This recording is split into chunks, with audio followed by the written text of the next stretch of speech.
Kelinchagim bilan birinchi marta o'choqda birgalikda taom tayyorladik. Orqa kadrda cho'milayotgan kishi videoyimizga tasodifiy tushib qolibdilar. Taomimizni qizigan yog'da kartoshkani qizartirib qovurib olishdan boshladik. Qizimizni qo'llari shirin, pazanda ekanlar. Lekin o'choqda hali bir marotaba ham taom tayyorlab ko'rmagan ekanlar. Bahonada eng yoqtirgan taomlarni ham bilib oldim. Jigarni yaxshi ko'rar ekanlar. Qizargan kartoshkani yog'dan ko'tarib, jigarni solamiz, paprika, tuz sepib qovuramiz. Jigar yumshoqqina mazali bo'lib pishishi uchun piyozni ayamasdan soling. To'liq retseptni esa video tagida yozib qoldiraman. O'choqda taom bahonasida bolalarim ham maza qilib o'ynashdi. Yozning jazirama issiq kunida Mojito Fresh Achakova tanaga rohat beradi. Orqadagi amaki ham issiqqa chidamasdan suvga kalla tashladilar. Bu orada taomimiz ham tayyor bo'ldi. Yangi kelin paytlarim esimga tushdi. O'choqda taom tayyorlasam, tayyor bo'lganda qayninoyjonimga so'z bering deb iltimos qilardim. Shu usulda tayyorlasangiz jigarlari yumshoqqina bo'lib chiqadi. Retsept tayyor. Yoqqan bo'lsa xotirangizni duo qilishni unutmang.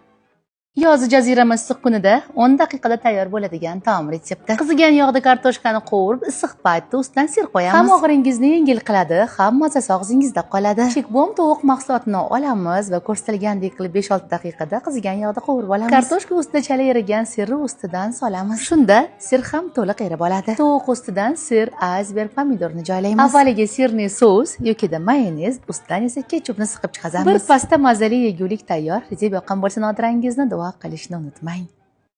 Bu oddiy xamir emas, tvorogli smetanali pirog. Retseptni yo'qotib qo'ymaslik uchun videoga like bosib, saqlab olishni unutmang. Osongina, hammada bitta o'xshab chiqadigan retsept ekan. Idishga tvorog, shakar, tuxum, eritilgan sariyog'ni solamiz va blender yordamida bitta massa hosil qilib olamiz. Oliy navli turon uni hamda razriqlitilni elakdan o'tkazib, ko'rsatilgandek qilib lopata yordamida xamir qorib olamiz. Uyda bor formaga, qolipga solamiz va tekislab olamiz. Bir chetga surib smetanali massasini tayyorlaymiz. Smetana, kukuruzniy kraxmal, tuxum hamda shakarni solib yaxshilab aralashtiramiz. Tekislangan xamir ustidan smetanali massani quyamiz va qizib turgan duxovkaga pishirish uchun yuboramiz. Pishgan payti balandroq, sovuganda esa biroz pasayadi. Albatta sovigandan keyin kesing. Mevalar yordamida xohishga ko'ra bezab olamiz. Hammaga birdek yoquvchi, ko'ngilga tegmaydigan pirog tayyor. Retsept yoqqan bo'lsa xotirangizni duo qilishni unutmang. Hozirgina qarasam Instagramda 2.300.000 ta bo'libman. Shu munosabat bilan o'zimni eng mazali avtorskiy salat retseptim bilan bo'lishmoqchiman. Men bilan birga ekanligingizdan minnatdorman. Boringizga shukur. Videoga like bosib, tabriklab qo'yishingiz ham mumkin. Mavsum salati baqlajonni ko'rsatilgandek qilib to'g'rab, qizigan yog'da qizartirib qovurib olamiz. Salatlar uchun piyozni shu ko'rinishda to'g'rasangiz juda ham chiroyli bo'ladi. Pomidorni ham yarim oy ko'rinishda to'g'rab olamiz. Qovurib olingan baqlajon ustiga piyoz, pomidor, chesnok, tabga ko'ra tuz solamiz. Eng nozik joyi teriyaki sosdan solamiz. Ko'kat solib aralashtiramiz. Bu hali tayyor degani emas. Bizga mazali labne kerak bo'ladi. Qovurilgan baqlajon hamda labneni qo'shib yesanglar, bir-biriga jayam mos keladi-da. Bitta qoshiq yordamida shakl berib, qovurilgan kunjutga belab olamiz. Salat tayyor, xotirangizni duo qilish esingizdan chiqmasin. Bugun bir lahzaga yoshlikka qaytdim. Vodiyda Qozon Shakarov. Sizda qanday nomlanadi? Ishni yopgan non bo'ladimi, buxanka bo'ladimi? Biroz qotirib olishdan boshlaymiz. O'tmel pechimni biroz oldin qizdirib qo'ygandim. Tezdagina quritib oldim. Bu orada qozonga yog' qo'yib, avvalo mada to'g'ralgan piyozni solib qovuramiz. Ketidan po'sti yupqagina o'zimizning mesniy bolgarskini to'g'rab solib qovurishda davom etamiz. Pomidorlarni ham yarim oy somon qilib ko'rsatilgandek qilib to'g'rab ustidan solamiz. Chesnok solib qovurishda davom etamiz. Tabga ko'ra tuz va ko'katlarni solib 1-2 aylantiramiz, tayyor bo'ladi. Ko'rgan bo'lsangiz, oshxonadagi barcha texnikalarim Goodwill brendidan. Osongina mazali to'yimli taom tayyor. Retsept yoqqan bo'lsa xotirangizni duo qilib, yurakchani bosib qo'yishni unutmang.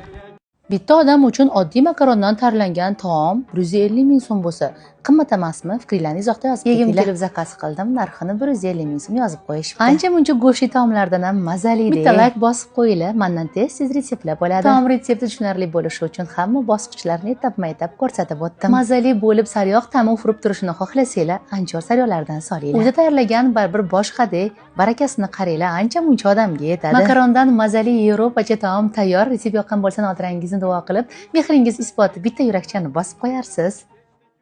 Bu retseptni bejizga joylamadim. Videoga like bosib, retseptni saqlab olishni unutmang. Bu qandaydir to'qilgan hikoya emas, bugun ertalab bo'lgan voqea. Bir obunachimni 3 ta farzandlari bilan turmush o'rtoqlari yolg'iz qoldirib, boshqa ayol bilan ketib qolibdilar. 3 farzandlarini boqish uchun shirinlik pishirib sotsammikin degan reja qilibdilar. Bu borada sizning yetarlicha tajribangiz bor, Nodir opa, menga qanday maslahat bera olasiz dedilar. Qo'ldan kelgancha maslahatlarimni ham berdim va bu telefonda hal bo'ladigan ish emasligini ham aytdim. Bu ayol bilan gaplashib bo'ldim-u, o'rnimdan turib, shu retseptni olish tayyorlashga kirishib ketdim. Ayni olcha mavsumida ushbu retsept bilan nimadir pishirib sotsalar ham har nima bo'lardi degan xayol o'tdi. Sara retseptlarimdan biri olchali pirog retsepti bilan bo'lishaman. Faqat o'zingizga, balki klientingizga ham aynan shu retseptni tayyorlab bersangiz, qayta zakaz qilishi aniq. Video biroz cho'zilib ketgan bo'lsa-da, retseptni to'liq ko'rsatishga harakat qildim. Olcha mavsumida bilasiz, olchani muzlatib olib qo'ysanglar ham qish bo'yi shu pirogdan tayyorlab yeyishinglar mumkin bo'ladi. Pirogni issiq paytda kesib o'tirmaysiz, faqatgina sovigandan keyin kesishingizni tavsiya qilaman. Retsept tayyor. Retsept yoqqan bo'lsa, Nodirangizni duo qilib, mehringiz isboti yurakchani bosib qo'yishni unutmang. Hammaga rahmat.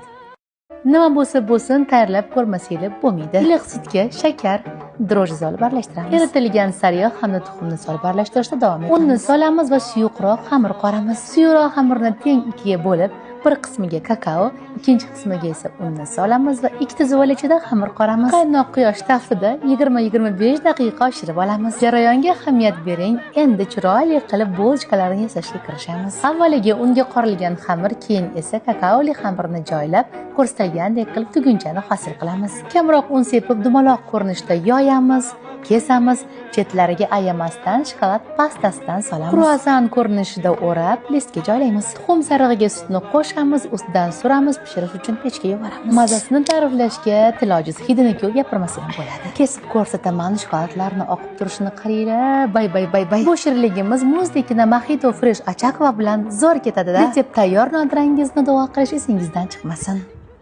Kelinlayu qaynonalarni lol qoldirishda davom etamiz. Kelinlayu deb boshlanadigan retseptlarim endi o'zimning kelinimga ham taalluq. Kelgan mehmonlar ham maqtab ketadigan somsa retsept. Idishga un solib, xona haroratida yumshab turgan ona margarini bilan yaxshilab aralashtiramiz. Ustidan razrixlitini solib aralashtirib, smetana, tuxumni chaqib solamiz. O'rtacha yumshoqlikda xamir qorib, qorigan xamirimizni paketga solib 15 daqiqa tindiramiz. Nachinkani eng xadavoyi: piyoz, mal to'g'ralgan go'sht, kartoshka, tuz, murch, zira, ozgina o'simlik yog'idan solamiz. Tingan xamirdan 40 grammdan qilib zuvallarni yasab, yoyamiz, o'rtasiga qiymani solamiz. Tugilishi osongina, lekin ko'rinishi juda ham chiroyli. Xamir uchlaridan biroz tortib, orqa qismiga yopishtiramiz. Duxovka oldindan 210 gradusda qizib turgan bo'lishi kerak. Pisochniy xamirdan tayyorlangan somsalarda faqatgina tuxum sarig'ini suring. Sedana hamda kunjut aralashmasini sepamiz, pechga pishirish uchun yuboramiz. Osongina mazali somsa tayyor. Retsept yoqqan bo'lsa, Nodirangizni duo qilib, yurakchani qizartirib qo'yishni unutmang.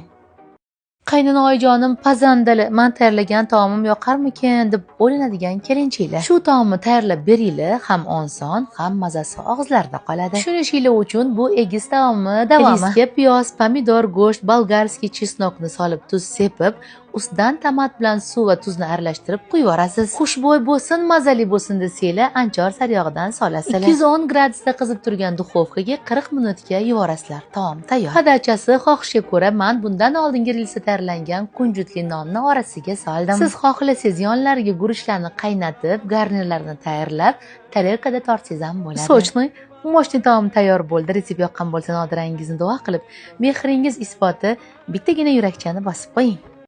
To'ygacha bilinmas ekan, to'ydan keyin yotib qolar ekansiz. 3 kun deganda endi o'zimga kelib retseptlarni joylashni boshlab bordim. Boshlaganda ham hammaga yoqadigan eng dodalaridan boshladim. Iliq sutga shakar, dro'j solib aralashtirib, aparini oshirib olib, tuz solib aralashtirib, un solib xamir qordim. Xamirimiz zo'r oshishi uchun albatta Turonning oliy navli unlaridan foydalandim. O'rtacha yumshoqlikda xamirni qorib oshirish uchun olib qo'ydim. Oshgan xamirni zuvala qilib yoyishni boshladim. Shu joyda ahamiyatli bo'ling. Xamirlar tovada pishayotganda oralari g'oviy bo'lib ko'tarilmasligi, bu albatta xamirni yupqa yoyib qo'yganingizdan bo'ladi. Yoyilgan xamirni avval sutga, keyin esa kunjutga belab, o'rtasidan kesib olamiz. O'rtacha qizigan yog'da ikkala tarafini qizartirib qovurib olamiz. Bejizga egiz retsept demadim, sababi nachinkasini keyingi rilsda ko'rsataman. Kunjutga belangan mazali do'mboqqina nonchalarimiz tayyor. Retsept yoqqan bo'lsa, Nodirangizni duo qilishni unutmang.